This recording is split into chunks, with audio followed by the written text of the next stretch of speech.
Today's late autumn flower garden demonstrates Edith Wharton's description in her 1904 travel book, Italian Villas in Their Gardens, that gardens have a charm independent of the season. At the end of the row of bleached linden trees, named the Lime Walk by Edith Wharton, we find the flower garden, also called the French formal garden, as it is arranged in a parterre design from the 17th and 18th centuries. Very geometrical, parterre gardens, from the French meaning on the ground, were created on a flat surface of land, with gravel paths leading along a central design, often with water features like fountains or basins. The dolphin fountain we see today is original and is placed in the center of the rectangular pool and surrounded by a variety of late fall blooms. Along the pathways are rows of flowers and lawns, punctuated by boxwood shrubs, adding to the organized structure. The parterre is designed to be viewed from above, for instance from Mrs. Wharton's bedroom or from the corner of the terrace, giving the viewer the opportunity to see the garden in its entirety with the colors and patterns prominently displayed.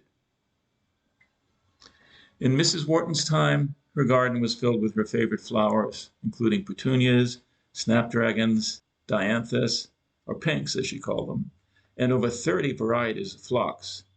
Today we have planted many of the same varieties she had, including also asters, monk's hoods, anemones, and cranesbills, which last until late October. Her garden exhibits the same elegance, clarity, and balance as her writing does, and unfolds in time, displaying different themes, colors, and surprises, just as a short story or novel would. The garden displays similar design philosophies that she extolled in architecture, such as symmetry, proportion, harmony, and simplicity, creating a garden that continues much of the architectural elements of the house and the terraces, which lead from the grass steps to the flower garden and continue to the natural landscape beyond. Wharton considered the gardens to be a prolongation of the house, with all the elements contributing to the overall design. The latticework niche at the north end of the garden, originally designed by Ogden Codman Jr. for Wharton's Newport property, Land's End, establishes the end of the formal gardens. Edith Wharton was passionate about the garden. In fact, she wrote to a friend, "Decidedly, I'm a better landscape gardener than novelist."